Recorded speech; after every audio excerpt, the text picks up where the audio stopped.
It is said that there is no age to make your entrepreneurial dreams come true, and we've had so many examples. And in that stead, we've come to meet advocate Ritu Kapoor, who has been a teacher, who has been nurturing her family also. But then the entrepreneurial bug hit her, and then she decided to start her own venture. Now, ideally, as things are going, people want to start with a cloud kitchen. You would assume that people would want to start with a beauty care product. But this one is very different.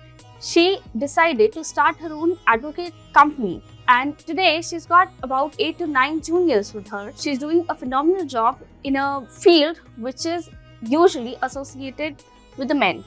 So let's go meet her.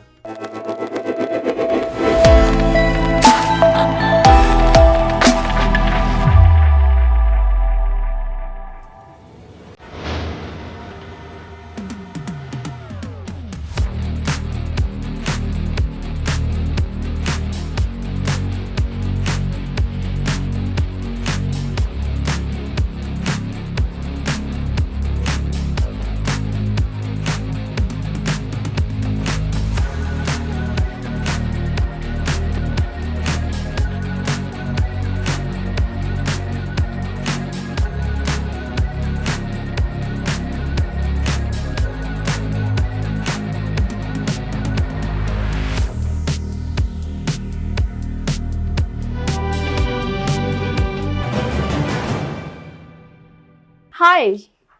Hi, Sophia. Hi. So how are you doing? I'm good, all well, and welcome to our chamber. It's Thank so you so nice to much. have you. It's a beautiful chamber. It actually you. reflects a lot about what you are Thank you. and what you think also. So, Ritu, I would want to know when did you finish your education and how are you as a student? Okay. So, Sophia, I was also a very average student, and I completed my 12th in 95. And after that, I have done my integrated 5-year law from Kurukshetra University, that's BA LLB. And I was in my final year of law in 99, I got married. And after that, I became mother. I have 2 sons, and due to that, I was raising my children at that point of time. And because of that, I never wanted to, because I became mother, but still I never wanted to stay at home. So I got into teaching profession. And so I pursued that profession for a good 12 years or so when my children became independent. So I got into this profession because it was already pre-planned. It was there in my mind because this profession was my passion. I always wanted to be known as an advocate and wanted to pursue this profession. So that is why after my children, when they got independent, I came into this. And with the grace of God, I could establish myself in this too. So, this is a dilemma which a lot of women face. I'm sure we'll be having many amongst our viewers also. Women who got married immediately after their education, who could not probably, pursue their careers. What advice would you give to them?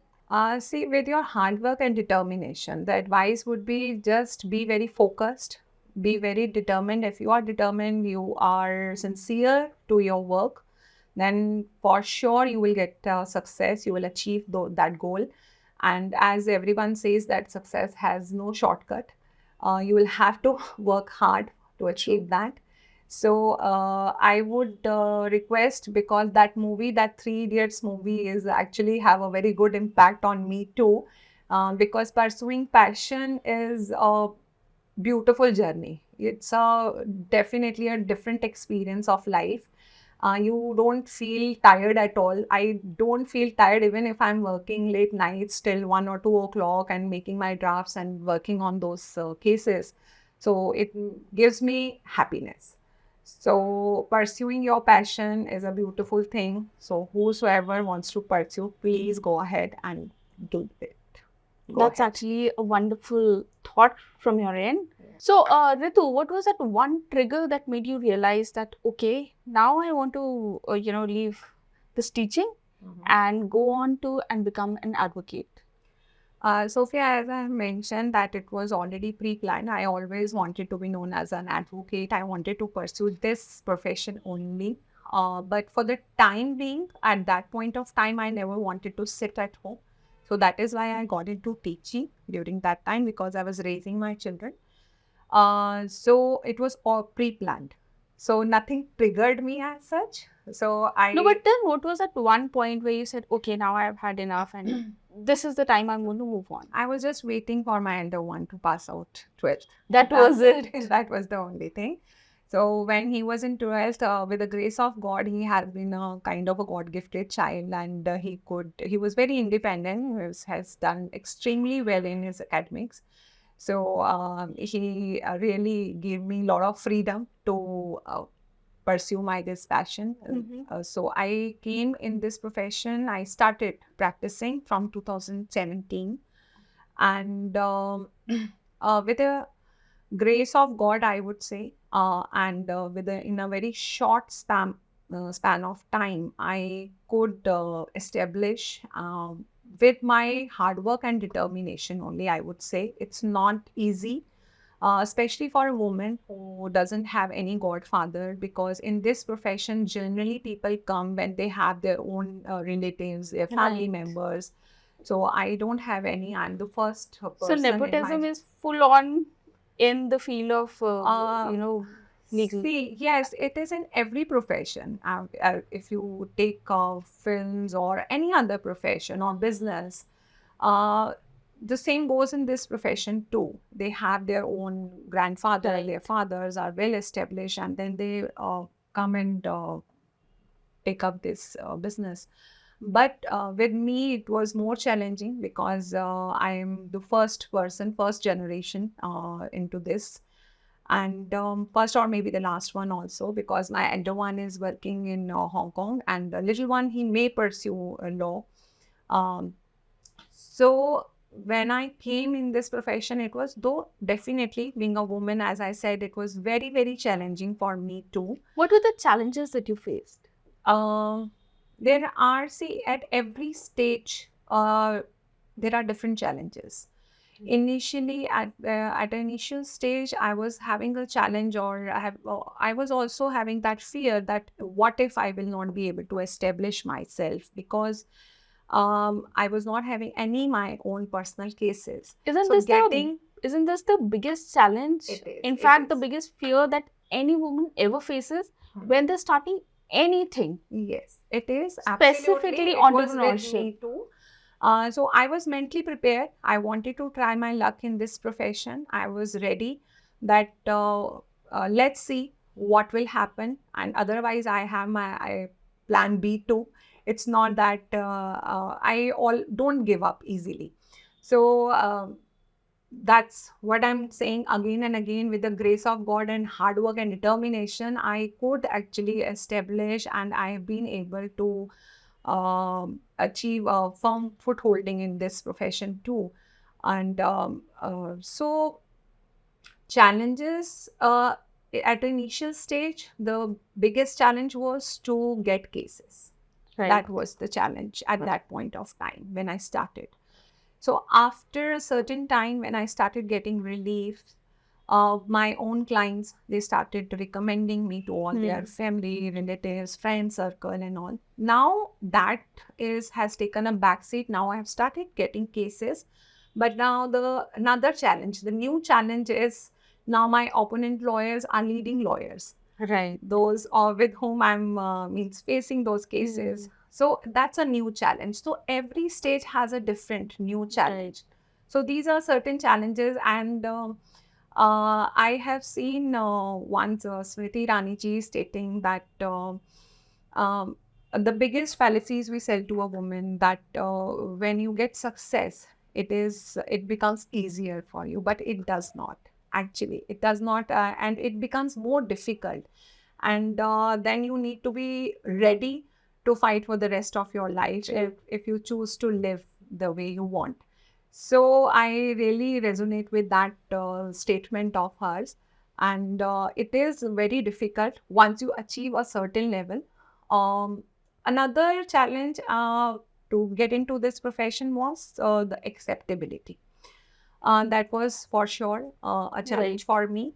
But Because it's a male-dominated world here. it is absolutely it is. But with when once you are focused and you are sincere with your work and you are uh, very clear that yes, you want to pursue and you are doing your job sincerely, then they start accepting you. And Right. now my fellow colleagues, they have started accepting, respecting, and they support as much as they can. And touch wood, I have very good colleagues over here, and I'm not facing that challenge anymore. So, Ritu, I wanted to have an understanding. What kind of cases do you undertake? I am a matrimonial advocate, so I take care of divorce, judicial separation, domestic violence cases. There is another case of 498A, that is a cohabiting against woman by her husband or in-laws. That is also being taken care by us. Or custody cases, that is Guardian and Wards Act में file होते हैं, so that is also being taken care by us.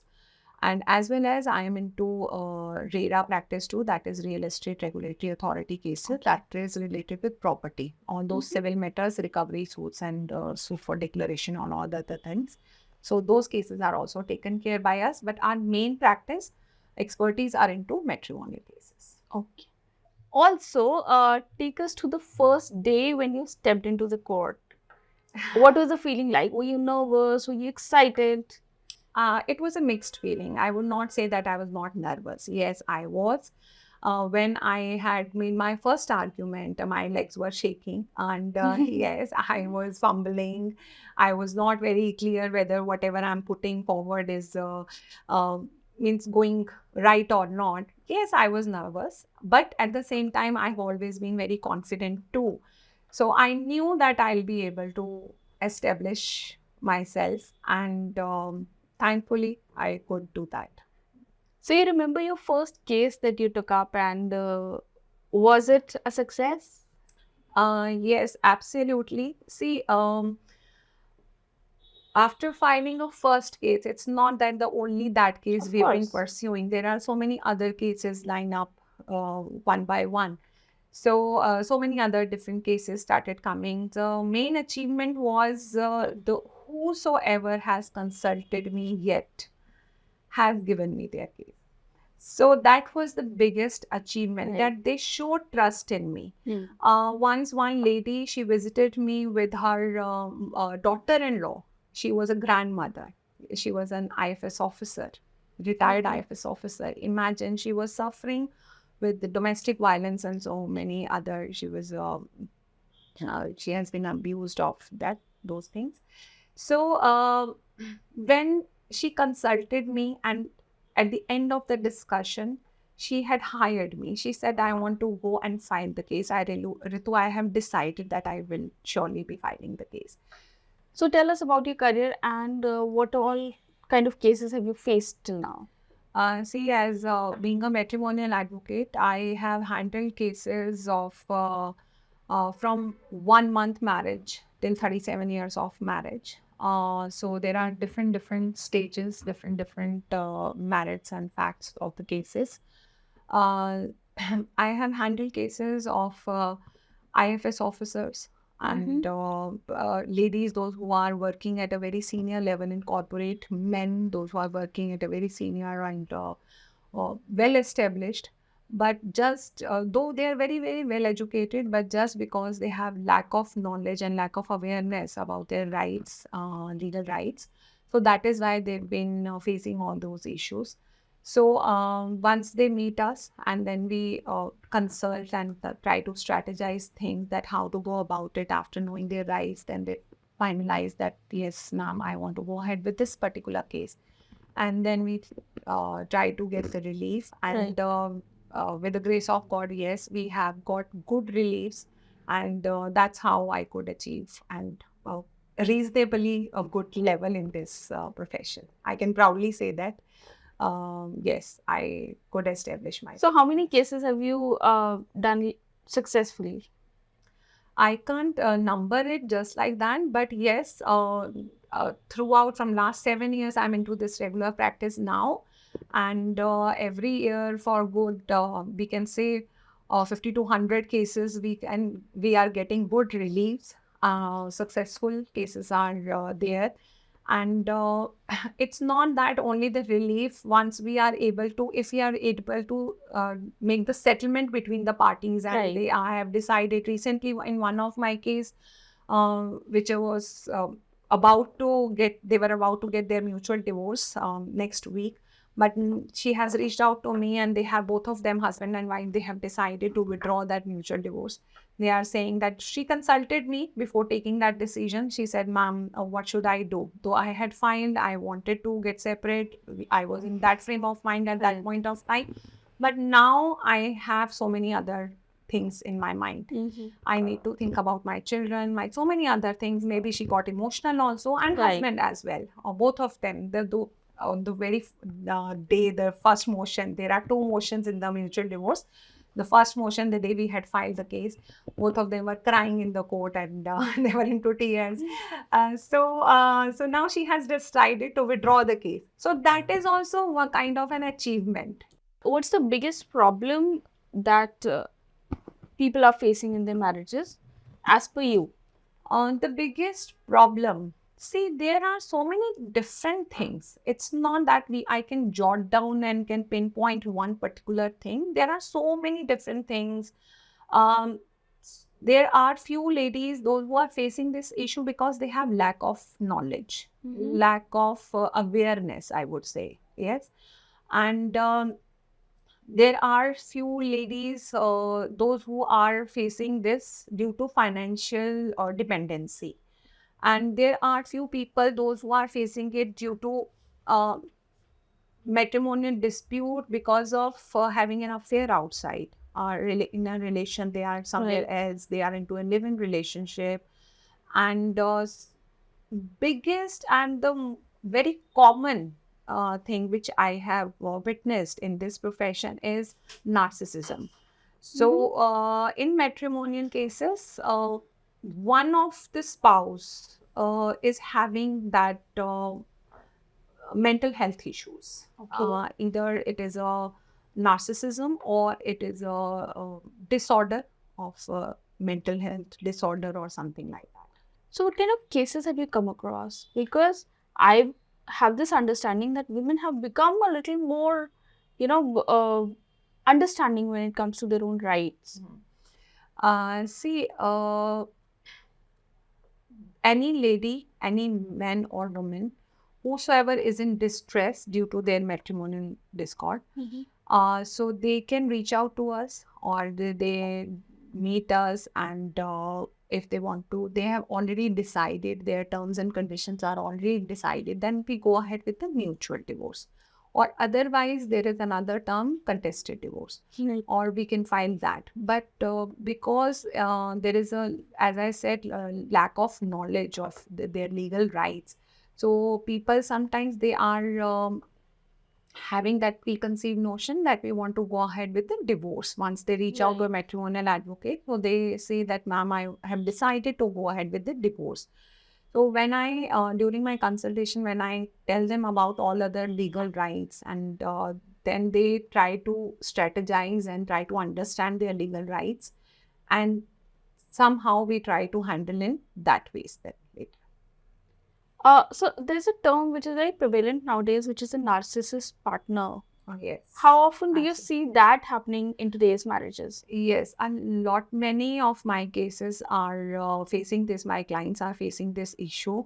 As I said, I am handling cases of male or female both. Right. So they are, for sure, they are facing this issue of narcissism from their spouse. So narcissism is not very easy to identify.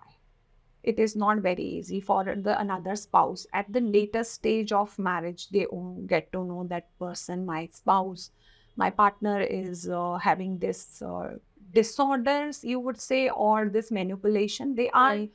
very, very over manipulative, those people are. So I would like to share one of my case. One of my client who had filed cases, she met me with her father, she visited me, And she, though at that point of time also, she was not very clear about filing the case. So after the discussion, and so we decided to file two cases. And after few months, because for those few months when her husband got the notice, summons from the court, then he started pressurizing her that once you will withdraw these cases, only then I will start talking to you. She just wanted, at that point of time, she wanted to stop that domestic violence. She had filed the case of domestic violence and maintenance. So her agenda at that point of time was to stop that abuse, that harassment, whatever she was going through. But husband was, because he was very manipulative, so he uh, could manipulate her to that extent that she had to withdraw the cases. So I was not ready.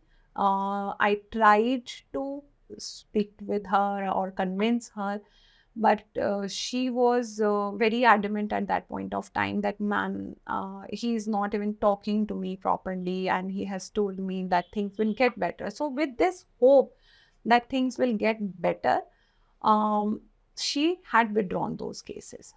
But after few months, only after 2 months or so, she again reached out to me, and she told me another different scenario that, ma'am, he's been dating another woman. I have got in touch with that woman. That woman only reached out to the wife, and she told her that your husband is in relation with me from last so many years, and now I am pregnant. That lady was expected. So all these kind of scenarios is a actual, we can say, example of narcissism, where a person, he himself was having an affair with another woman. He had gone to that extent that another woman was pregnant and was expecting, and this side he was trying to convince his wife that once you will withdraw those cases, then only I'll be able to talk to you. Otherwise, I'm not even able to talk to you. And she had withdrawn those cases with that belief that, okay, maybe things will get better. But when after those 2-3 months, she got to know about that incident, that lady reached out to her. Then she again, as I said, she shared everything with me. But after that meeting, she got disappeared for good, you can say, for good 3-4 months. And being a legal expert and being a professional, I always maintain this ethics that I don't chase them. I don't try to follow them and ask them that what is happening. I try to give my sincere advice, but I don't always try to chase. So few days back only, she again reached out to me, and then she said that, ma'am, I want to meet you. And then she shared so many, she cried like anything, and then she shared so many other different examples of narcissism. So as I said, that there are number of cases like this, wherein wife is misusing their children, because nowadays the main problem which my men clients are facing, that women mothers, they are not allowing their children to meet their biological father. So which is very, very painful for any man or a woman, anyone, because in my another case, there are different cases, different facts are there. In another case, again, we had filed this domestic violence case, and husband has taken the child with him, okay? And he's not allowing the mother to meet the child. So over there, it is a vice versa situation. So still, I can see that whatever examples those females, those who are being harassed, or those men, those are being harassed by their wife, whatever examples or they are putting across those merits and facts to me, they are similar, and we can actually identify that that person is having that narcissism symptoms. So I would advise everyone to really acknowledge, recognize these symptoms, and try to have clinical treatment for that. so that you can have a peaceful and good matrimonial relationship with your spouse. Right. So, what advice would you give to today's girls who are probably, getting into matrimony or who are suffering from any kind of problem? Not just girls, let's say anybody facing Yes, marital discord. anyone, not only girls, anyone who is facing this matrimonial discord or problem issues. So we have a tagline for I run my own foundation also that is called Read Foundation, which is Okay. working towards spreading legal awareness. Mhm. So there is a tagline which says that silence creates its own violence. So don't stay silent. If at all you are that person, that spouse or your partner is crossing that line, you need to draw one line. And if that person is crossing that line, you need to raise your voice. And do raise your voice, because our upbringing, I put myself into that bracket only. I'm from a very middle class family, wherein my parents has also given me this value that if try to adjust to a different extent to have your peaceful matrimonial relationship or Right. your life. I totally agree. I also believe, totally 100% believe in this term. Whenever my clients are coming for the consultation, I start my consultation with this only, that if there is 0.1% scope to save the marriage, please do save the marriage. Right. It is always advisable. But if there is no hope left, then please do raise your voice and stop this harassment or this abuse, because mental peace is very, very important. Okay. Also, what are the biggest reasons of divorces that you're seeing nowadays? See, nowadays people are not being very patient. They are losing their tempers. They are trying to reach out to their old relationships, and they are not ready to adjust the way our parents have gone to that level, that adjustment level. So nowadays, just for the sake of, on the pretext of their own happiness, they get into another relationship very soon. Just because I am not into peace, I am not happy, so I'm leaving her or I'm leaving him. So that is the reason. Or otherwise, I would not say that harassment is not there. Harassment is there. Do you think it's increased from previous Yes, times? it has increased. Or do you think the amount is same, but the people reporting it has increased? Yes, absolutely. The second option, I would say that, because initially, earlier also, it was very much there. It was there, harassment, continuous harassment, abusive marriages, or so many other things were happening. But it was happening in the back end. People were not raising their voice. But now, because people or ladies or girls have started working, they are financially becoming their independent. So maybe that is also one of the reasons that they are able to raise their voice. They are able to voice out. So that is one of the reasons. And yes, because of patience level and stress issues, because nowadays everyone has their own stress levels. They want to run, and the corporate companies, there are a lot of stress in the at workplace. So because they're not able to handle, people are not able to handle. So everything, all the frustration is coming out, and they are trotting down on their partner only. Right. So that is why these kind of divorce cases are increasing. So moving on, we'll talk more about your career, your entrepreneurship. So when did things finally become profitable at your end? See, this legal firm, Ritu Kapoor and Associate, is doing well, and I am having juniors from 6 to 8 juniors are there, and they are all on payroll, and it is profitable. So that's the only thing I can share with you, and which is commendable. It's just been, let's say, about 7-8 years. Yes, it's 7-8 years. It is commendable. Yes, thank you so much for that. So, and also, what advice would you give to girls, young girls, who want to pursue a career in the field of law? I always try to motivate all my juniors, all my interns, whosoever they start. There are number of juniors and interns, college intern students are coming to have internship under me, and I try to motivate each one of them. I talk to them that please do come into litigation. It's a very good and powerful profession, and that's my advice, that please do pursue your passion, and it will give you a peace for sure, and also a power and happiness. It is very true. So, thank you so much for your time, Thank you so much. and we wish you all the very best Thank for you. your endeavor. Thank you And so much. we hope that you'll have many more successful cases Thank and you you'll be able so to much. help so many more women. Thank you. I would also like to extend my thanks to you to come all the way Thank to you. interview, and for this your company, India Business Legend.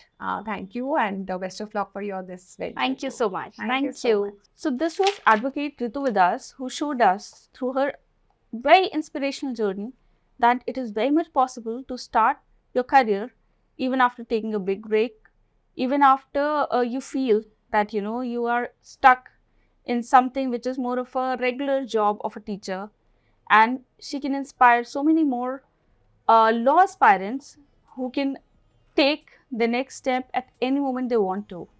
So what's stopping you? If you are also an aspiring lawyer, now is the time when you can go ahead and make all your dreams come true. Stay tuned. We'll be back with yet another episode next time. Bye-bye for now.